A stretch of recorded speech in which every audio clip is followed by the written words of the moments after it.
అందరికీ నమస్కారం, శుభోదయం. Welcome to profit master. ఇవాళ April 10th వెన్స్డే ఇంటర్నేషనల్ మార్కెట్స్లో పర్ఫార్మెన్స్, అలాగే మన మార్కెట్స్ మీద ఇంపాక్ట్ ఒకసారి చూద్దాం. ముందుగా ప్రేక్షకులందరికీ ఉగాది శుభాకాంక్షలు. కాస్త ఆలస్యంగా మీ అందరికీ క్రోధినామ సంవత్సరంలో ఆయురారోగ్యాలు మరింత పుష్కలంగా ఉండాలి, ఆదాయం చాలా ఎక్కువగా ఉండాలి, వ్యయం చాలా తక్కువగా ఉండాలి. సో మంచి లాభాలని ఈ సంవత్సరం మీరు మూటగట్టుకోవాలని చెప్పి ఆకాంక్షిస్తున్నాము. ఇంకా స్టాక్ మార్కెట్స్, ఏషియన్ మార్కెట్స్ పరంగా చూస్తేనేమో నికాయ్, కాస్పీ రెండు కొద్దిగా బలహీనంగా ట్రేడ్ అవుతున్నాయి. షాంఘై కూడా కొద్దిగా వీక్గా ట్రేడ్ అవుతుంది. హాంకాంగ్ మార్కెట్స్లో మాత్రం కొద్దిగా అప్సైడ్ ట్రెండ్ మనం చూస్తున్నాం. లాస్ట్ ట్రేడింగ్ సెషన్ రోజున నాస్డాక్ 0.3%, S&P 500 0.1% మీరు లాభపడ్డాయి. S&P డౌజన్స్ మాత్రం ఒక ఫ్లాట్ క్లోజింగ్ మనం చూసాం. ఆయిల్ బ్రెంట్ క్రూడ్ $89 దగ్గర పైనే ట్రేడ్ అవుతుంది. గోల్డ్లో $2,367 దగ్గర గోల్డ్ ట్రేడ్ అవుతుంది. క్రిప్టో కరెన్సీలో బిట్ కాయిన్ దాదాపు $69,500 దగ్గర ట్రేడ్ అవుతుంది. ఇంటర్నేషనల్ మార్కెట్స్ నుంచి ఉన్న ట్రెండ్ ఏంటంటే యుఎస్ ఇన్ఫ్లేషన్ డేటా ఒకటి రావాల్సిన అవసరం ఉంది. సో దాని ఆధారంగా కూడా మార్కెట్స్లో ఒక మూవ్ మనం చూడవచ్చు. Intel unveils latest AI chip as Nvidia competition heats up. So international markets నుంచి ఉన్న అప్డేట్స్ ఇవి. ఏషియన్ మార్కెట్స్లో ఉన్న ట్రెండ్ బట్టి చూస్తే మన మార్కెట్స్ కూడా కొద్దిగా బలహీనంగా ఉండే అవకాశాలు ఉన్నాయి. నిన్న కూడా మనం చూసాం గరిష్ట స్థాయిల దగ్గర సెన్సెక్స్ 75,000 పాయింట్ల మార్క్ని టచ్ చేసిన తర్వాత చిన్నపాటి ప్రాఫిట్ బుకింగ్ అయితే వచ్చింది. ఇక్కడ నుంచి Q4 సీజన్ మనకి స్టార్ట్ అవుతున్న తరుణంలో సో మోస్ట్లీ ఇక company specific are stock specific action ఎక్కువగా ఉంటుంది రేదర్ దాన్ ఓవరాల్గా ఇండెక్స్. అండ్ మనం కూడా ఇండెక్స్ని చూసి మోసపోవద్దు. మనం కొనుగోలు చేసిన స్టాక్ పర్ఫార్మెన్స్ ఉందా లేదా, సో అంతకుముందు పర్ఫార్మెన్స్తో పోలిస్తే అంటే అంతకుముందు రిజల్ట్స్తో పోలిస్తే ఈసారి రిజల్ట్స్ ఎలా ఉన్నాయి అవే మనకు ప్రామాణికం కావాలి.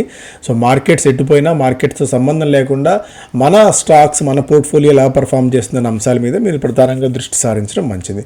యాక్సిస్ బ్యాంకులో ప్రైవేట్ ఈక్విటీ సంస్థ బెయిన్ క్యాపిటల్ తన వాటాలను విక్రయించింది.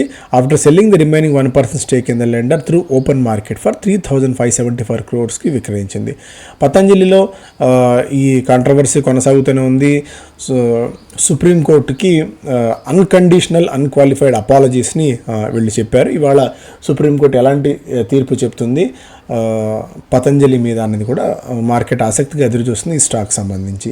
Paytm payments bank MD and CEO రాజీనామా చేశారు సురేందర్ చావ్లా తన వ్యక్తిగత కారణాలతో అని చెప్పి.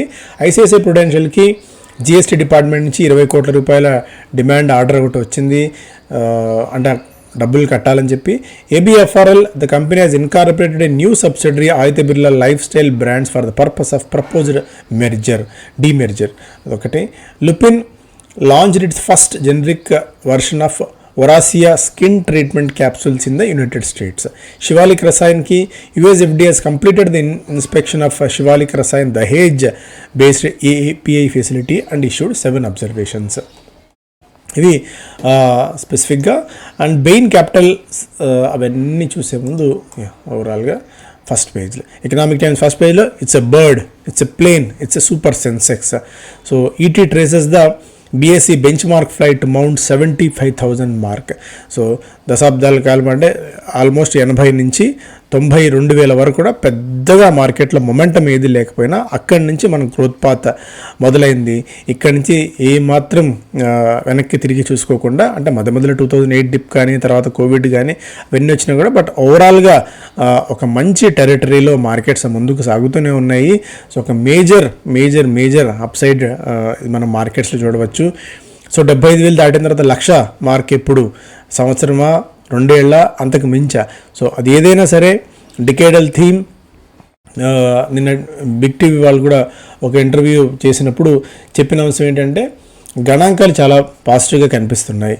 సో ఈ పాయింట్ ఆఫ్ టైంలో మనం ఈ థీమ్ని ఏది మిస్ కావద్దు. ఇన్ఫ్రా థీమ్ని కానీ, బ్యాంకింగ్ అండ్ ఫైనాన్షియల్ సర్వీసెస్ కానీ ఈ థీమ్ చాలా స్ట్రాంగ్గా ఉండబోతుంది. ఈవెన్ బ్యాంకింగ్ డేటా చూసుకున్నా సరే కన్జంప్షన్ థీమ్స్, కన్జంప్షన్ ప్యాటర్న్స్ చాలా ఎక్కువగా ఉన్నాయి. సో అవన్నీ కూడా ఒక మంచి పోర్ట్ఫోలియోని కనుక డీసెంట్ పోర్ట్ఫోలియోని మనం బిల్డ్ చేసుకున్నట్టయితే మంచి లాభాలు మనం మూటగట్టుకునే అవకాశం ఉంది. ఇవన్నిటికంటే కూడా ఇంకా సూపర్ థీమ్, సూపర్ గ్రోత్ మనం కనబరిచే అవకాశాలు ఉన్నాయి. కాబట్టి ఒక మంచి పోర్ట్ఫోలియోని బిల్డ్ చేసుకునే ప్రయత్నం అయితే మీరు చేయండి. Reliance 3 more get green light to డాకట్ Kandla. Okay, green hydrogen ammonia project చేపట్టడానికి 3 కంపెనీస్కి కండ్లాలో ఒక సెటప్ అయితే ఫైనలైజ్ అయింది. Reliance L and T Greenko and Welspun to set up units, expected investment up to 1 lakh crores. Kitchen out of order, package and restaurant food stops home menus. ఇక్కడ ఇళ్లలో కొంపల్లో వండుకునే పరిస్థితి దాదాపుగా పోతుంది. అది అందరి పరిస్థితి, అది మీరా నేనా అని కాకుండా మోస్ట్లీ ఇప్పుడు వస్తున్న ఇంకా ఈ జనరేషన్ ఇక ఇంట్లో వండుకోవడం అనేది ఒక పాపంలా చూస్తున్న పరిస్థితి. సో డబ్బులు పెట్టి కొంటున్నాం, బట్ మెల్లగా అది ఆరోగ్యాన్ని కూడా మనం నాశనం చేసుకుంటున్నాం. హాస్పిటల్కి పెంచి పోషించేందుకు మనం గవి తవ్వుకున్న పరిస్థితి అయితే మెల్లగా వస్తుంది. ప్యాకేజ్డ్ అండ్ రెస్టారెంట్ ఫుడ్స్ విపరీతంగా గ్రోత్ పాత్ కనపరుస్తున్నాయి అనేది ఒక ఇంట్రెస్టింగ్ డేటా ఇక్కడైతే ఉంది. కన్జంప్షన్ థీమ్స్ అంటే మార్కెట్స్లో ఉన్నాము, మార్కెట్స్లో డబ్బులు సంపాదించాలని ఏకైక ఉద్దేశం ఒక్కటే కాకుండా మన ఆరోగ్యం విషయంలో కూడా కొద్దిగా జాగ్రత్త వహించాల్సిన అవసరం అయితే కనిపిస్తుంది. బెయిన్ 1.08% వాటాను విక్రయించింది. జెఫ్రీస్ ఒక 2 స్టాక్స్ని రికమెండేషన్ చేస్తుంది. సో వాటి మీద తన ఇనిషియేట్ చేసింది కవరేజ్ని. సో ఈ స్టాక్స్లో అలా కవరేజ్ చేసిన స్టాక్స్లో భాగంగా 361 ఒకటి, దీనికి 900 రూపీస్ టార్గెట్ ప్రైస్ ఇస్తున్నారు. అలాగే నువామా కూడా 6,000 రూపాయల దాకా టార్గెట్ ప్రైస్ ఇస్తున్నారంటే ఇక్కడ నుంచి ఒక 14% మేర నువామా, 361 ఒక 20% మేర పెరిగే అవకాశం ఉంది అన్నది జెఫ్రీస్ చెప్తున్న మాట. And capex and road and highways touches 3 lakh crores in FY24 following record government and private spending. ఇక్కడ government and private spending all time high hit చేయబోతుంది. 2.64 లక్షల కోట్ల రూపాయల మేర ఖర్చు చేశాము. సో ఇంకా అదే మనం చెప్తున్నట్టు ఇంతవరకు చూసింది ఒక ఎత్తు, ఇక్కడి నుంచి చూడబోయేది మరొక ఎత్తు. ఇన్ఫ్రాస్ట్రక్చర్ బిల్డింగ్లో కానీ ఓవరాల్గా కీలకమైన డెసిషన్స్ తీసుకోవడంలో ప్రభుత్వం సిద్ధమవుతున్నది. బట్ ఏదైనా సరే take with pinch of salt అన్నట్టు గవర్నమెంట్ కూడా విపరీతంగా ఖర్చు చేస్తుంది. అన్నీ బాగానే ఉన్నాయి, బట్ ఈ టర్మ్లోనే మేజర్ మూవ్ కానీ మేజర్ చేంజెస్ కానీ మనకు ఉండే అవకాశాలు, తర్వాత మళ్ళీ యాంటీ ఇన్కంపెన్సీ కానీ అలాంటివి తీవ్రంగా హిట్ అయ్యే పరిణామాలు కూడా ఉంటాయి. కాబట్టి ఈ నెక్స్ట్ 5 years అనేది చాలా జాగ్రత్తగా మార్కెట్లో మనం ప్లాన్ చేసుకుంటే మంచి వెల్త్ని క్రియేట్ చేసుకునేందుకు స్కోప్ అయితే ఖచ్చితంగా ఉంటుంది.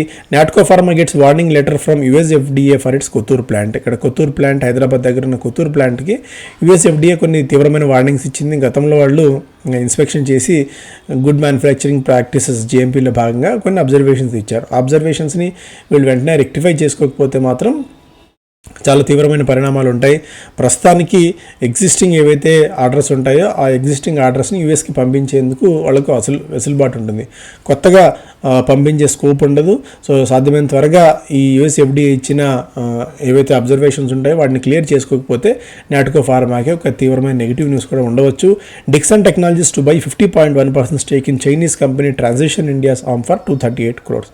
238 కోట్ల రూపాయలకు డిక్సన్ టెక్నాలజీస్ ఈ కంపెనీని కొనుగోలు చేయబోతోంది. బిజినెస్ స్టాండర్డ్ ఫస్ట్ పేజ్లో Sensex makes a pit stop at 75K, 85% dip in top VC funding in 23, hopes up for FY24. Hinduja group enters mutual fund space as IIHL's pickup 60% in Invesco. So Invesco AMCలో వీళ్ళు majority వాటా 60% వాటాని కొనుగోలు తీసుకున్నారు. Hinduja group ఇప్పుడు mutual fund స్పేస్లో కూడా అడుగు పెట్టబోతోంది. 17th largest domestic asset management కంపెనీగా ఉండబోతోంది. దాదాపు 74,314 కోట్ల రూపాయల అసెట్స్ అండర్ మేనేజ్మెంట్ అయితే ఉంది ఈ కంపెనీకి. Normal monsoon likely this year Skymet అంచనాల ప్రకారం ఈసారి 102-103% LPA లాంగ్ పీరియడ్ యావరేజ్ మీరు వర్షపాతం నమోదవుతుంది అని చెప్పి. సో ఈసారి సాధారణ వర్షపాతమే ఉంటుంది, పెద్దగా ఆందోళన పడాల్సిన అవసరం లేదని చెప్పి. సో అంతవరకు 2 నెలల పాటు ఎండల్ని ఎలా భరించాలనేది కొద్దిగా భయం కొలిపే పరిస్థితి. ఆటో అన్సెల్డ్ స్టాక్స్ని అట్రాక్టివ్ బై ఆన్ డిప్స్. ఇక్కడ బై ఆన్ డిప్స్ ఈ స్టాక్స్ని కొనుగోలు చేయవచ్చు అనేది కొన్ని బ్రోకింగ్ కంపెనీల అంచనా. ఇయర్ టు డేట్ ప్రకారం బాష్ 35% అండి. ఎంత పెద్ద స్టాక్ అయినా సరే దాన్ని మనం వదిలేయకూడదు. చూస్తుండగానే కళ్ళ ముందే బాష్ 35% మేర ఏ చిన్న ఆటో ఎన్సిలరీ కంపెనీ కూడా అంత లాభాలు ఇవ్వలేకపోయింది. బజాజ్ ఆటో 32%, ఎక్సైడ్ 20% మేర లాభాలు ఇవ్వడం అయితే చూసాం. సో ఇక్కడ నుంచి కూడా మోతిలాల్ ఓస్వాల్ అంచనాల ప్రకారం క్రాఫ్ట్స్మెన్ ఆటోమేషన్ అండ్ సామిల్ ఈ రెండు కంపెనీస్ కూడా మంచి గ్రోత్ పాత్ని కనబరుస్తూ మంచి వృద్ధిని లాభాలను ఇచ్చే అవకాశం ఉందని చెప్పి, అలాగే ఆనంద్ రాఠీ అంచనాల ప్రకారం endurance technologies, Sansera engineering and Gabriel ఈ 3 స్టాక్స్ బాగా పర్ఫామ్ చేయవచ్చు అనేది వాళ్ళ విశ్లేషణ అంచనా. ఇక X promoter cells gland pharma stake. గత ప్రమోటర్లైన రవి పెన్మత్స తన రిలేటెడ్ కంపెనీ 4.93% మేర వాటాలను విక్రయించింది 1739 అండ్ 1735 ప్రైస్ బ్యాండ్ మధ్య. సో ఇది కొద్దిగా టెన్షన్ పుట్టిస్తుంది. Oil holds near 5-month high amid tensions in West Asia. ఒకటి mutual funds hold larger slice of small and mid cap stocks. ఇక్కడ మ్యూచువల్ ఫండ్స్ తన వాటాల్ని మరీ కల్పతరు ప్రాజెక్ట్స్లో 40.8% మేర మ్యూచువల్ ఫండ్స్ వాటాలు ఉన్నాయి. ఈక్విటా స్మాల్ ఫైనాన్స్ బ్యాంక్లో మ్యూచువల్ ఫండ్స్కి 39% మేర వాటా. Crompton Greaves, PVR INOX, KNR constructions ఇవన్నీ మంచి ఒక రకంగా మ్యూచువల్ ఫండ్స్ దగ్గర ఉండడం కూడా మంచిదే. ఎందుకంటే వాళ్ళు ఇసుక తగ్గడ పేడ తగ్గడలాగా స్టాక్స్ని అమ్మడం కొనడం లాంటివి చేయరు. కానీ but at the same time companies కూడా పర్ఫామ్ చేయాలి. పర్ఫామ్ చేయకపోతే మాత్రం మ్యూచువల్ ఫండ్స్ ఏవైతే మనం ఆ ఎన్ఏవీస్ ఉంటాయో వాటి మీద కూడా తీవ్రమైన ప్రభావం కనిపించే అవకాశం ఉంది. సాధారణంగా మ్యూచువల్ ఫండ్స్ బై చేశారంటే 1-10 సార్లు ఆలోచించే నిర్ణయం తీసుకుంటారు. వన్స్ మ్యూచువల్ ఫండ్స్ ఎంటర్ అయిన తర్వాత సో వాటిలో అత్యద్భుతమైన మల్టీ బ్యాగర్ అయ్యే స్టాక్స్ కూడా కావు. ఆ విషయం మీరు ఖచ్చితంగా గమనంలో పెట్టుకోవాలి. ఎందుకంటే మెజారిటీ స్టేక్ ప్రమోటర్ దగ్గర ఉంటుంది, మిగిలిన స్టేక్ ఏదైనా ఉంటే మ్యూచువల్ ఫండ్స్ దగ్గర ఉంటుంది. ఇక బయట ఫ్రీ ఫ్లోట్ స్టాక్ చాలా తక్కువగా ఉంటుంది. అంటిల్ అన్లెస్ బాగా పర్ఫామ్ చేస్తే తప్ప వాటిలో వొలటాలిటీ ఉండదు. పర్ఫార్మెన్స్ ఉన్నప్పుడు మాత్రమే స్టాక్స్ పెరుగుతాయి. Loans outpace deposit for 3rd year in a row. ఇంతకుముందు మనం మాట్లాడుకున్నట్టు ప్రారంభంలో ఒకప్పుడు అప్పు తీసుకోవడం అంటే కొద్దిగా నామూషిగా ఉండేది. ఇప్పుడు అప్పు తీసుకోకపోతే ఒక మూర్ఖుల్లా చూసే పరిస్థితి మనం చూస్తున్నాము. So loans outpace deposits for 3rd year. వరుసగా డిపాజిట్స్ మనం బ్యాంకుల్లో డిపాజిట్ చేసేదానికంటే మనం లోన్స్ తీసుకుని పబ్బం గడుకునే పరిస్థితి చాలా ఎక్కువగా ఉంది. వరుసగా 3వ సంవత్సరం కోవిడ్ తర్వాత విపరీతంగా అప్పులు తీసుకోవడం మనం చూస్తున్నాం. సో అందువల్ల ఎన్బిఎఫ్సిస్ కూడా ఇక్కడి నుంచి స్ట్రాంగ్గా పెరిగే అవకాశాలు ఉన్నాయి. సో ఇప్పటికీ మనం వెన్ కంపేర్ విత్ అదర్ కంట్రీస్తో పోలిస్తే మనం వెనకబడే ఉన్నాం అప్పులు తీసుకోవడంలో. సో యుఎస్ మనకంటే దాదాపు రెట్టింపు. ₹10 వస్తే వాళ్ళు ₹20-30 అప్పులు ఇస్తారు, అది కూడా తీసుకుంటారు. సో ఇక్కడ మన దగ్గర అలాంటి పరిస్థితి లేదు ఇంకా. సో మనం కూడా మెల్లిగా అప్పులు బారిన పడేందుకు సిద్ధమవుతున్నాం. పేటీఎం ఆల్రెడీ మనం మాట్లాడుకున్నాం. అజ్మీరా రియాలిటీ 5% పెరిగింది. ఆనంద్ రాఠీ 10% మేర బికాజ్ బైబ్యాక్ అనౌన్స్మెంట్ నేపథ్యంలో.